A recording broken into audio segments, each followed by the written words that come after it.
Okay, fine. You gotta remember which way to put it in. Yeah, okay. Yours always confuses me. I never know. I know, it looks like it's going Now, it backwards. looks like it's going left to right now, which makes sense because most tapes Yeah. go left to right. What does that look like when you look at it? Let's see. Residence from Carmel Valley. I like that. Political researcher in residence. Hello. We're suffering from an information overload as usual. I keep trying to analyze why there's so much coming down at this time. The Watergate hearings have resumed as of today. And for those of you who've never heard Dialogue Conspiracy before, I've been on this program 1 hour a week for 2 years talking about political assassinations in the United States, the people behind the murder of Robert Kennedy, John Kennedy, and Mary Kopechne and George Wallace, those murders and other murders. But the ones that affected the electoral process were the ones that I've been studying in depth for 9 years. It'll be 10 years this November. And when the Watergate story broke, I realized that the men arrested at the Watergate Hotel were involved going all the way back to Dallas, the same White House, the same modus of operation. And so as the story unfolds in Washington, and each day there's a shocker in the news or new revelations, I have to take that material and relate it to my past research. And it isn't difficult to do that. It's just that there's so much of it. There's only so many hours in the day. The Washington Post had a wonderful article on the anniversary of the Watergate arrests. It was the Sunday, June 17th issue. If any of you can send for it, the Washington Post Outlook, it's called. That's the editorial section. And they have a large article on the cause of the Watergate, the excitement and the rest, and then a chronology of the Watergate all the way through up to the present, the important breaks that came through from June 17th until June 17th. And they have a list of some of the code names which are important, the aliases, and I'll mention a few today, and if we have time, I'll go into more of them. The important thing, one of the things, the way the article began was it said the epic detective story that began a year ago this morning with a third-rate burglary still holds the nation's government in suspense, an obsession undiminished by the absolute overload of startling clues. Archibald Cox has asked for clues across the country about the Watergate operations, referred to variously by Louis Tackwood as Squad 19, G. Gordon Liddy's papers, the Gemstone papers, the Operation Intercept inside the White House. The Watergate affair, the chronology, has some interesting points because in the safe of Howard Hunt and then that John Dean had were papers of a Gestapo, a police state plan, which the president, with his full deniability, has said was inoperative.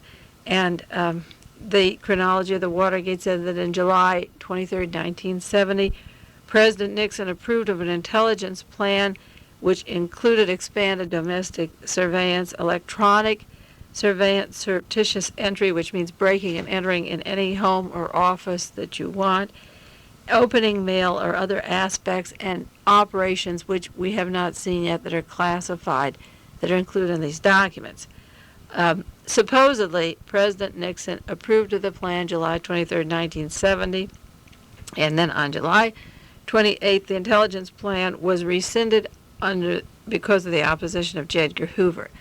The date it was rescinded is a lie. The government lies. If you listen to John Dean today, his testimony, you get 5 hours of a political profile of the entire White House, the way they think, the way they get vengeance, the way they come down on the opposition, the way they conceal, the way they cover each concealment and lie. A judge in Seattle, the hometown of John Ehrlichman by the name of Sharp, Judge Morrell Sharp, was invited to Washington, D.C., and that was in the paper this week, in the end of December 1970, and in January 1971, he had a desk at the White House for 2 weeks. They asked him to head the espionage squad, the intelligence operation that the President of the United States said ended in July.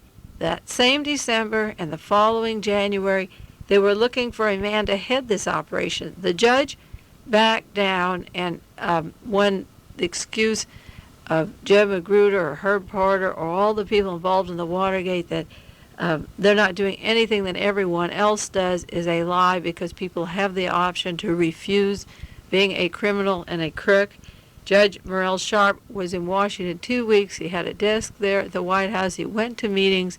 When he found out that the domestic intelligence plan was secret, top secret, was operating against people inside the United States and was not known by anybody except the White House team, he refused it and went back to Seattle and had no part of it. But the very fact that they were hiring a head of it, a man to head it, in December and January means that it wasn't shelved in on the July 28th. Now what happened was it was moved with agents of the Justice Department and Mr. Sullivan, formerly of the FBI, and Robert Martin, the Assistant Attorney General, and John Dean, who had worked in the Justice Department, was in the White House. The operation has been working full plan. It worked in '66. They came together to effect the '68 election. This modus of operandi to kill or discredit anybody opposing Richard Nixon's election is always put into action 2 years before the election takes place. This team was continuing working, but they shelved the overt plans until J. Edgar Hoover was dead, and I maintain that he was murdered, and then Patrick Gray would come in and stop all investigations of their criminal activity in the event there'd ever be any arrests made. Judge Sharp has made it very clear that operation was, they certainly intended to keep that operation going, and had interviewed him for the job. Well, in the past, we've talked on these different programs about those people that stand in the way of Richard Nixon's election. And in the news this week, there was an article that was there were several things. One was the blackmail attempt of Howard Hunt against the White House. And it fit into a lot of the other research I've done on political assassinations, in that when he wanted money from the White House and he realized that he could just about have any fee he wanted because of what he knows, and this came out in the Jane Dean testimony today, that he could really get Ehrlichman and the whole team in trouble. And Richard Nixon said, well, $1 million isn't much, I can raise $1 million. And Howard Hunt could blackmail the White House all the way back to Dallas. He knows what happened at all the electoral, when it came time for elections. I'm sure that he could spill the beans on all these things. And he was blackmailing the White House. So the way the message comes to the White House, the threats he makes to the White House, come in a form like this. This is from the Washington Post. Howard Hunt had written 40 spy and sex novels, but this is the way he tells the investigative sources. He says, in quotes, the writer has a manuscript or a play to sell. Now what that means is, you pay me the money and I'll sell you my manuscript. In other words, you can keep it. You see, the minute Marina Oswald was taken by the Secret Service into custody, and after her husband was killed, and she had framed all this evidence and planted it against him and allowed his name to be associated with the killing of John Kennedy when he hadn't killed him, she was writing, in quotes, a book. And the people that she was working with were the people that had worked, Isaac Don Levine had worked with Richard Nixon all of his political career, and in the Alger Hiss case, and farther back than that, he had worked supposedly fighting communists, and he just came out with a book about Marina Oswald. A lot of people that worked with Marina Oswald and Svetlana Stalin offered Marina $125,000 to write a book. That is a payment for not talking. They buy the rights and buy their silence. Arthur Bremer had a book. There was one about James Earl Ray that would supposedly pay his legal fees. Robert Kaiser wrote one about Sirhan. These books are pure pieces of fiction, and the money supposedly goes to the alleged assassin for his defense, and then he gets railroaded to jail anyway. But the money goes through a lot of hands, and he thinks he's had a legal case presented in the court, which he soon finds out isn't what really happens. That doesn't take place. But the blackmail, the description in the Washington Post that Howard Hunt sends, that the writer has a manuscript for a play to sell, is exactly the way these other books were sold by the alleged assassins or somebody close to them to keep them quiet. This week, the news also had a long story in the Washington Post regarding the shooting of George Wallace. That as soon as George Wallace was shot, this is the articles by Bob Woodward and Carl Bernstein. As soon as George Wallace was shot, Charles Colson picked up the phone and called Howard Hunt in Maryland and said, go to Brammer's apartment in Milwaukee. This is what he wanted him to do. And bring back information that is useful in linking Brammer to left-wing causes. Now, when we've talked about past political assassinations, I've made the point on different programs that as soon as a crime is committed, the federal government and the agents plant evidence against the alleged assassins to make them look guilty. Then they call in the news media, and Life magazine, while it was still existing, would photograph what would become the cover story, and the real facts would be concealed. In the case of the Sharon Tate LaBianca murder, Death of the Pigs was written in blood on the door and of Sharon Tate's home, and then the credit cards of the LaBiancas were left in the black part of town to blame the blacks, and the man who wrote that blacks were involved in killing Sharon Tate and the 5 people in her home, or Mr. and Mrs. LaBianca, was Ed Butler of Army Intelligence, who worked with Lee Harvey Oswald, who by ordering Tex Watts and the Texas boy in this paramilitary operation to write Death of the Pigs, they're making you think the Panthers did this massacre. The same thing happened with Arthur Brammer. They found a Black Panther newspaper. When Mark Essex, the agent provocateur, was killed in New Orleans on the police killings, the men who helped him got away. Essex was murdered. There was on the wall Death of the Pigs written near his home on a wall that was found later. Well, in Brammer's apartment, after the FBI let the newspaper people come in and take lots of pictures, and they found a comic sex book, a messy room, and a Black Panther newspaper. The image being that the hippies like these crazy comics, the room is disarranged, he is sympathetic to Black Panthers, and thank goodness it isn't a Republican that tried to kill George Wallace. Then the next step is that they call in the press, and Charles Colson's famous for this. He's telling Howard Hunt to get over and look in and make sure, find the leftist stuff that would be in the apartment. He doesn't say on the phone, I want you to plant it. That's what Howard Hunt's blackmail is over the White House. So far, he's protecting to the point that he's just supposed to see if it's in there, but it's going to be in there. And then Charles Colson calls the press. After Charles Colson ordered Howard Hunt to forge Kennedy's name to the orders to kill Diem in Vietnam, he called in Life magazine and showed them that little forgery and said, look what President Kennedy did. When they wanted to smear something about Senator Tidings to discredit him so he couldn't win the election, Charles Colson called in Life magazine. When they want to make a situation with Arthur Brammer, they find little pieces of information in the apartment that would make him look like he was aligned to leftist causes.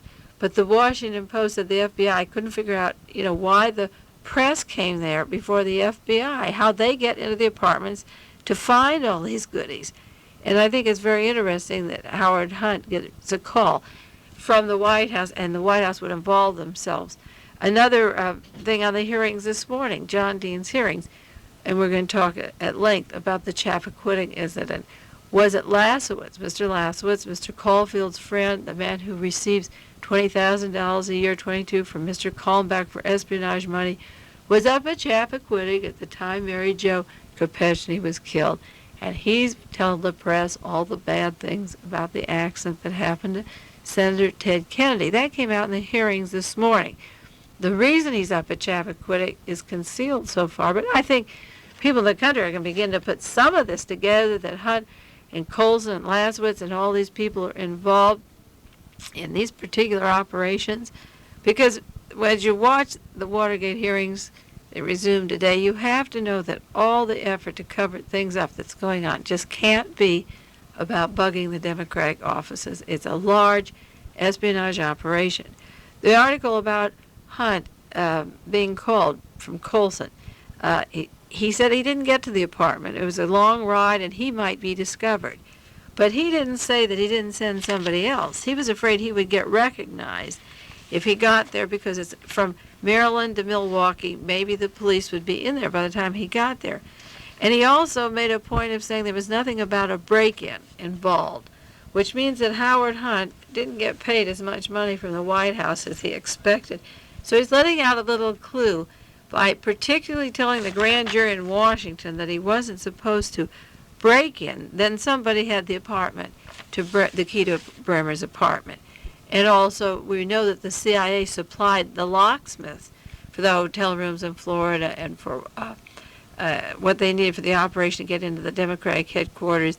And they had something to do with the duplicate sets of keys at the Ambassador Hotel when Robert Kennedy was killed. There was nothing about a break-in at Bremer's apartment. They would walk in.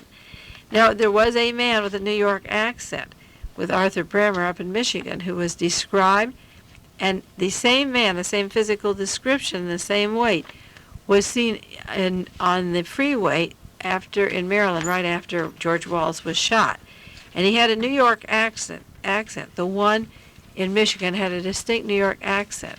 And when James McCord got a threat on his life, when he wouldn't, when James McCord wouldn't say that he was guilty and plead guilty and go to jail quietly, and Mr. Caulfield was pressuring him 3 different times, then McCord receives a phone call with a New York accent that was Mr. Lasowitz. So there's nothing said yet about whether Mr. Lasowitz went up there to plant the evidence, but the evidence was planted in Arthur Bremer's apartment. And as I say, there was no explanation of why the apartment was not guarded in the case of Arthur Bremer, but the script that the Central Intelligence Agency, the Defense Intelligence Agency, the FBI used in every one of these assassinations is so run down and overworn that soon enough, as I relate all my research for the last 9 years, you'll begin to see these duplications. At the time Lee Harvey Oswald was arrested at the theater, the Oak Cliff section in Dallas, police went right away to the home where his wife lived, and Mr. and Mrs. Payne said, "Come right in, we were expecting you." No search warrant, no inventory. They took boxes away that night, came back the next day, and the police listed them, and Michael Payne didn't even stay home while they listed them. He went to market like it was just an ordinary day while they had a ball, brought the stuff back, and then began to inventory it. It had been gone 24 hours in the Dallas Police Department. Same thing with going to Oswald's room, no search warrant or anything. Communist literature piled all over the place, never fingerprinted or identified that Oswald owned it or read it. Ruby's apartment after he shot Oswald, same thing. People go in, the 3 men that entered first, that went through the apartment were all killed shortly afterwards. Every single one of them was dead. Bremer's apartment, they came in, messed it all up, photographed it. And one of the important things is Colson calling him from the White House, told him to go from Maryland to Milwaukee. The FBI wouldn't be there for 4 hours. How did the White House know when the FBI would arrive at the apartment, even if it was 1 hour or 25 minutes? Because if they have the name of his apartment as quickly as they could call Hunt and tell him to get there, they could call the FBI to close off the building right then. So the White House knew exactly where to go. They knew where to send Hunt as soon as George Wallace was shot. They knew to arrive first, and then Hunt said to the grand jury the president was deeply upset about the shooting on George Wallace, that he wanted to make sure that someone with ties to the Republican Party didn't have anything to do with it, because he said if the tie existed, it would cost him the election. Well, the Wallace thing was hushed up by Patrick Gray. He had just been in the FBI a few days. Staying at the Waldorf Astoria, Mr. Lasowitz and Caulfield lived in New York. They never said where he stayed. They never said his reservations where they came. The Lord Elgin Hotel in Canada, where Richard Nixon was at the time speaking, and he was in the audience. He stayed at the Sheridan Hotel in Maryland, owned by the ITT people. Took many airplane trips. Arthur Bremer had a lot of mobility. He spent quite a bit of money, and they knew where he was, and Richard Nixon was telling Colson it would be embarrassment to the Republicans. It certainly would be an embarrassment. Now, Colson had dinner with the president the night of the Wallace shooting, and he said the president was overjoyed that it wasn't a Republican that was involved. I should think he would be overjoyed that George Wallace was shot, because in 1971, Richard Nixon took George Wallace in an airplane and made a deal that he should go on a Democratic ticket, not split the party as an independent because it would hurt his chance of re-election. That didn't work, and he had John Mitchell meet with Jeb Magruder at the Beverly Hilton Hotel with the Nazi Party to transfer the re-registering in California and tamper with that process. And then the Justice Department put a squeeze on Wallace's brother, who was just cleared last week of certain charges that he would have been made against him. I think it's very interesting that the White House should involve itself with sending their top agents that have handled all their delicate situations right into the Wallace shooting. Now, the testimony today got off to a really good start. John Dean wasn't up about 5 minutes before he let out a little piece of information that will be of interest to a lot of people. He started to say that in late 71, Agil Crow and David Young set up the plumbers inside the White House that were supposed to be checking leaks on the Pentagon Papers. These actually were an attack group. But he said the pre-election in 1969, in the summer of 69, thrived on political intelligence. And the Justice Department worked with Kleindienst. And they called Mr. LaLoach of the FBI about the foreign travels of Mary Jo Kopechne. Now, I've done a lot of research. There's 3 books out on the Ted Kennedy accident at Chappaquiddick. I read the whole grand jury testimony. I read all the reports that came out or have come out since. This is the first talk that Mary Jo Kopechne was over in Europe, or that the Justice Department kept a watch on where she goes or what she went, because there was an intelligent agent in front of the cottage the night that she was drowsy, 11 o'clock, got in back of the car and was sleepy, and I said that she was drugged at that party and asleep. She died from asphyxiation in the car. She didn't die from drowning. She had blood over her blouse and sleeves that came preceding the drowning. Now, at the scene of the investigation, John Dean said, was a Mr. Tony Lasowitz, and he was up there at Chappaquiddick, and he was telling the reporters that his job was to give embarrassing information about Senator Ted Kennedy. Mr. Caulfield was doing intelligence gathering on Mary Jo Kopechne and Ted Kennedy in the fall of 71. He was also up at Chappaquiddick talking to the police chief. Now, there was 24-hour surveillance on Ted Kennedy, and Mr. Strong of the White House said, well, he might get wind of this. They were supposed to watch him for 24 hours, see everything he does or where he goes. And the subject came up, will he be suspicious if we give him that much surveillance? And the answer is that he would think someone was attacking him who attacked his brothers. Therefore, he would call in the FBI for protection, and the FBI would be there legitimately, so he couldn't say he was tailed, and then they could return information back to the White House. Now, that's an interesting piece of information because for those who've heard this show before, I've said that a private security guard killed Robert Kennedy in the Ambassador Hotel. Somebody hired to protect him shot him from the back of the head. Sirhan did not fire the fatal bullet. So you have a protection unit put upon Senator Ted Kennedy if he gets wind. So either way, he's under constant surveillance, and if he gets wind of what's happening, he'll call the FBI, and then they're sure that they have their man watching him. Jack Anderson had an article this last week on Howard Hunt and the Ted Kennedy investigation, that he went to investigate Ted's role at Chappaquiddick, that Colson sent him again in July 71, and he talked with Mr. DeMoe, confidential information of the police department. The entire island and the police department there is very anti-Kennedy. They're very anti-democratic, but staunch Republicans, very conservative, didn't appreciate the Kennedy clan coming up there particularly for the regatta or anything about it. So that we have Lasowitz and Caulfield and the whole team, Hunt, all interested in the accident, but Dean spilled the beans today that they were interested in Mary Jo Kopechne. Now, Mary Jo was a secretary from the CIA intelligence that was placed inside the Democratic Party to squeal and keep watch. He came from Senator Smathers of Florida, from his office. He's out of office now as a senator, but he's a very important lobbyist. A friend of Richard Nixon's, a close friend of Richard Nixon, and Bibi Rebozo. She worked closely associated with Smathers, and her girlfriend, her roommate, worked for Bobby Baker. Bobby Baker got arrested, and the girlfriend died. She was killed. Mary Jo worked and infiltrated the Kennedy camp, and she was killed. The girls are expendable. This is a war. It's shocking to people how expendable Dorothy Hunt is, or Mary Jo Kopechne. They're sacrificed on the altar of the election. I have been writing the article Murderville, and I say these people are sacrificed. Mary is sacrificed on the altar of the 1972 election. Instead of Jesus, it's Mary this time, and she's on the cross, and she goes down so that Ted Kennedy doesn't have to be the president. He won't be the president of the United States, and that takes care of the biggest opponent that Richard Nixon was going to have in 1972. The whole Watergate team is involved in all of these operations. There is a book out. There's several books out on Chappaquiddick.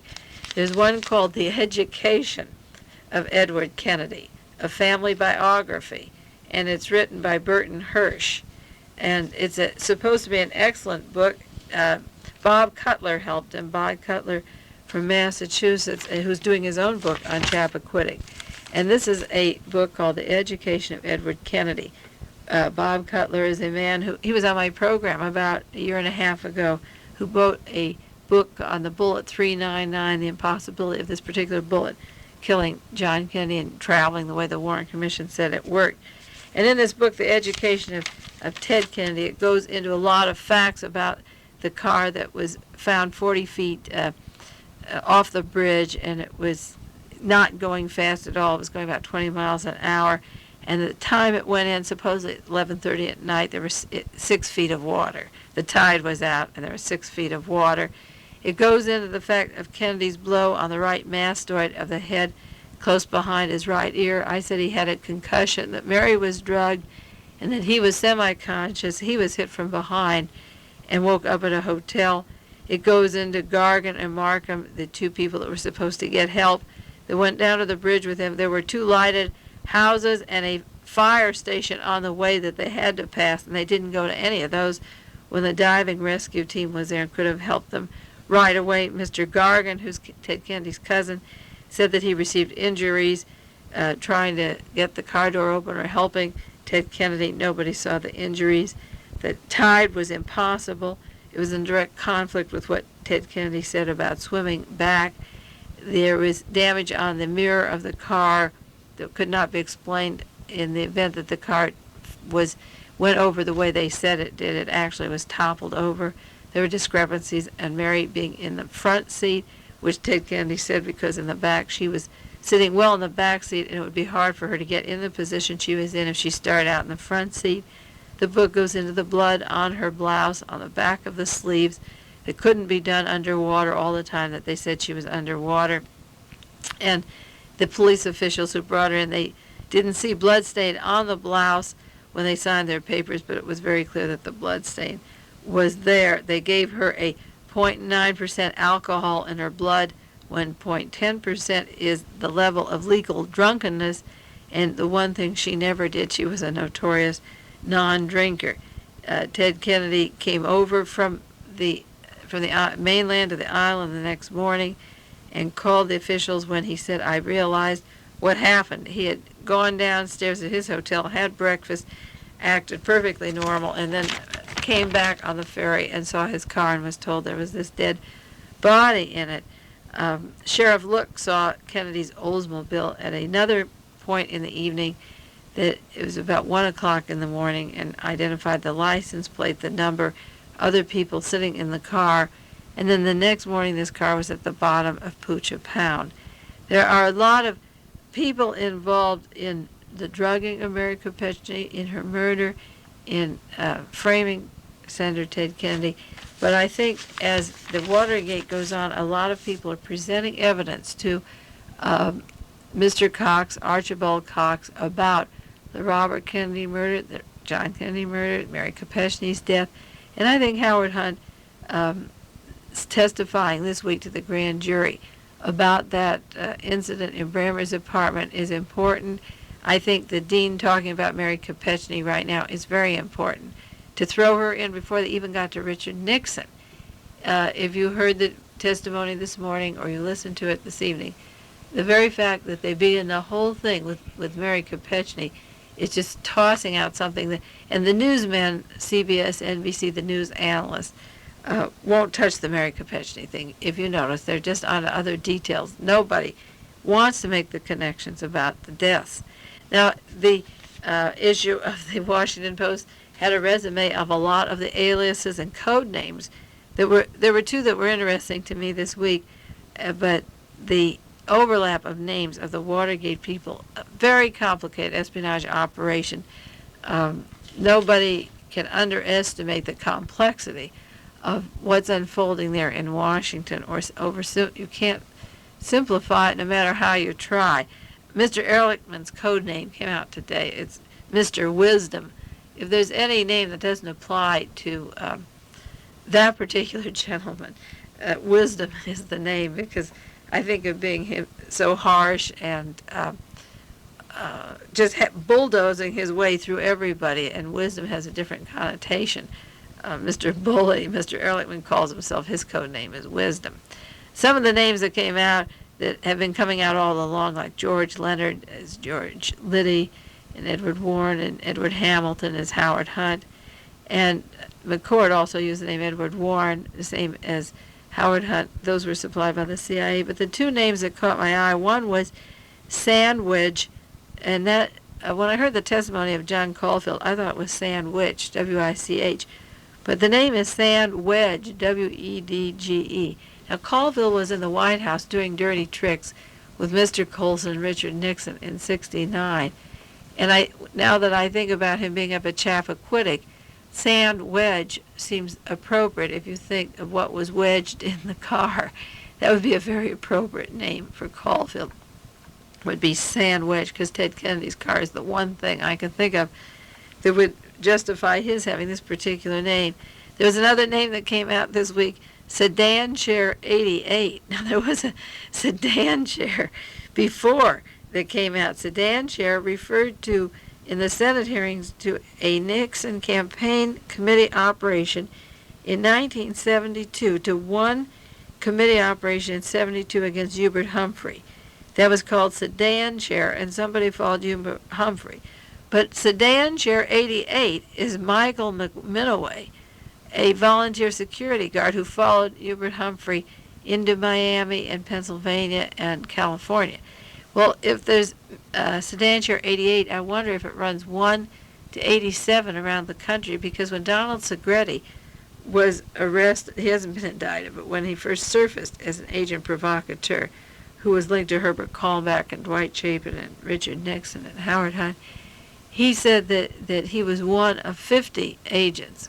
And I wondered if there was one for each state, and that he was the California agent, because he's one of 50, and we don't know who the other 49 are.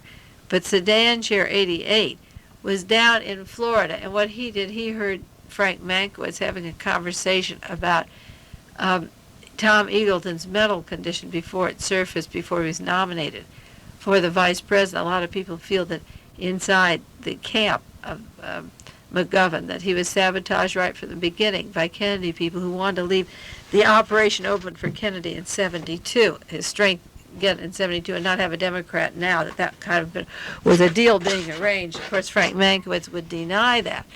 But Mankiewicz knew about Eagleton, and his hospitalization evidently was playing dumb about that, and Sedan Chair 88 surfaced this week to reveal it. Now, besides Sandwich and Sedan Chair and Mr. Watson and Cleo and Viola Smith and Gene Valdez and Bill Johnson, these are all your aliases. There's about 30 of them. There was another interesting one. Mr. Gonzalez, Virgilio Gonzalez, had the code name or the alias Raul, R-A-O-U-L, which is an assumed name that he used at various times, and he also used the name Goboy, G-O-B-O-Y, or R-A-U-L. Well, for those who've done research into the Martin Luther King assassination or the James Earl Ray, Ray got out of jail and went to his safe house. It was a trailer waiting for him with wine and food. It was a rainy night. He went on to Illinois, where he picked up a car. A new Social Security card under the name of Raines was ready for him so he could get jobs in Illinois. Went on to Canada. He had passports of Eric Stovall and Eric Bridgman and Larry Raines. And then he came back from Canada to Birmingham, Alabama, where he met a man named Rowell, and he met him in Louisiana, and he met him on Camp Street at the same office that Lee Harvey Oswald used to go. And I'm wondering, if, because this team worked together since 1961 in the Bay of Pigs, I wonder if the Rowell that that James Earl Ray was referring to is this name that Gonzalez. It would be interesting to compare the descriptions and go back. I'll have to look into my early clippings and see how much James Earl Ray said about Rowell. He wouldn't disclose who he was, but one of the men at the Watergate comes up with that name now. Well, there are a few things at the hearings that I want to talk about, that Dean talked about, that caught my eye. One of them was the fact that Richard Nixon did not want any signs of demonstrators in his presence or outside the White House. He saw a poster once and said, "Go after that man. Use any means necessary," and they asked if they should send the goon squad. And he said, "No, that's not necessary. We'll take care of it." And the Secret Service came out, and they took the sign away and took the person away. The goon squad would have been there. They wanted to stop all demonstrations to make Richard Nixon look at election time that he was popular, and he had an aversion. He hated the anti-war protesters. He had the secret group turn in information about them, and when it didn't please him that there weren't enough of them and they weren't violent enough, he told his intelligence unit, in quote, that wasn't what he was looking for. He wanted a little more meat to back up something to crash down on them, and he didn't find it. In 1971, Dean said Charles Colson wanted a bombing, a robbery at Brookings Institute, and then they would burn the place down to make it, to hide the robbery. Charles Colson has denied this. Deniability is the great cloak, behind all the operations. But to show that John Dean isn't impossible in his testimony, I followed up some information I got about a clue when I was in San Francisco on KGO last summer when the Realist article first came out. I got a very nice letter from a man in the CIA who left the letter anonymous but was typed and on nice stationery, and he sent me an anonymous letter that a particular man who works in the Central Intelligence Agency, who worked for the San Francisco Examiner as a writer, had lived up in the Seattle area, worked with James McCord, worked with Liddy, was part of the same operation, that he flew back and forth all the time to Washington, that he was part of this operation, and that he burned down 2 churches of his own, set them down, the arson, in order to blame the hippies, so the community would come down against the hippies. He'd give a sermon, I guess, about the young generation. The 2 churches burned down.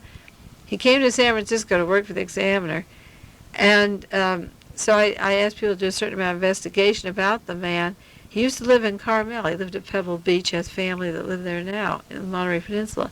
This particular man left the Examiner just a few months ago, and he's at Langley, Virginia now, back with the CIA, I guess. But the CIA does have their ministers burn their churches to make the town come down against the hippies. So it didn't surprise me that Charles Colson, the CIA liaison with the White House, the main one, would suggest let's burn the Brookings Institute. They were doing studies critical of the Vietnam policy, so they said let's burn them down. The president wanted a list of the activists so he could get even with them later, go into their tax papers and find out. He put in an order with Laswitz and others, find out what's going on and give me a list. He wanted a complete list of the activists that were criticizing him. Dean said that Mr. Liddy was down in San Diego looking over the scope of the security problems. Louis Tackwood said he was there trying to create a situation of martial law and rounding up radicals.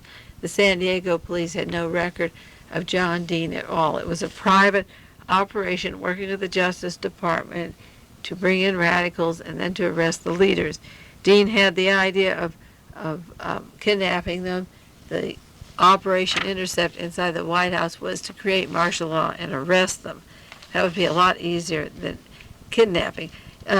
Liddy also had the idea of microwaves to intercept communications and bleep out speeches. That has to do, and it's a very important part of keeping the communications away from certain people while others have an open line. Last July, 3 weeks after the Watergate, I wrote a comparison between the positions of the people in the White House at the time the Watergate arrest took place, the importance of their own radio bands, their own walkie-talkies, and compared it to the Greek military junta and the overthrow of Greece, and that the same people were in the White House planning the overthrow of America that overthrew Greece. Well, today they were subject about microwaves intercepting communications and bleeping out the speeches. That way they would have control of the media and the radio, and those people that were involved in the martial law plan of rounding up radicals could communicate.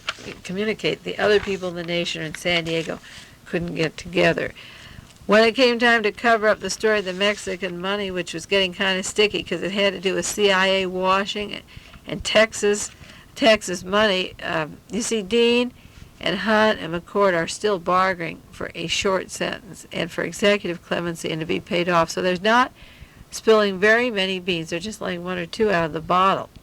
But they did bring up the point that General Walters, when he balked at the suggestion of the CIA take responsibility for the entire Watergate affairs, they made the remark, call Walters and ask him how he got where he was. How does he think he got where he did if he didn't do things for us? In other words, you get your promotions if you work for us. You got there being part of the team.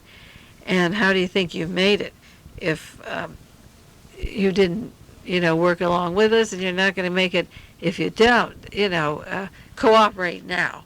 So they wanted the CIA to take the rap and say it was national security. You can't investigate. The CIA didn't want to do that. They didn't want to get involved in the Watergate operation that way, at least. Now, Dean said also that Herbert Kalmbach didn't want to involve himself with fundraising after April the 7th. See, April the 7th was the date where people could give to the Republican Party and remain anonymous, and that's where the heavy money for the Greek military junta, the CIA foundations were pouring in their money before April the 7th. Now, Mr. Kalmbach worked with the espionage operations. He was a lawyer who raised a lot of money that went into the secret funding. We heard Maurice Stan say that a lot of the money comes just prior to the elections, that those are the big days of the pitch. And yet Herbert Kalmbach said after the April 7th, he wasn't interested in raising money. He was only involved up to April the 7th, which would indicate that his money is illegal money, secret money, that if broken down, corporations aren't supposed to give to the president. Federal funds were given to raise the price of milk and special funds to conceal profits. And then people get criminal investigations if they did give his corporations. Kalmbach's job was to raise as much money by April the 7th, and Dean brought that out, which means that it isn't all clean, legitimate money, or he would have raised it at any point. But his cutoff was April the 7th. Now, one of the things that I put in the article last July was that Judge Ritchie would not be impartial, that he could be used by the president and the White House, because, see, he's the man who was in favor of that crime law of no knock in Washington, D.C., round up the radicals, arrest them. So his mind was to come down on all the hippies and the youth and the people that didn't like Richard Nixon's war. So it would be impossible with his frame of mind that he would also indict or make trouble for the Watergate defendants. So Judge Ritchie, according to John Dean, was under control all along, not Judge Sirica, but that Mr. McPhee from the White House could work with Judge Ritchie over the civil suit.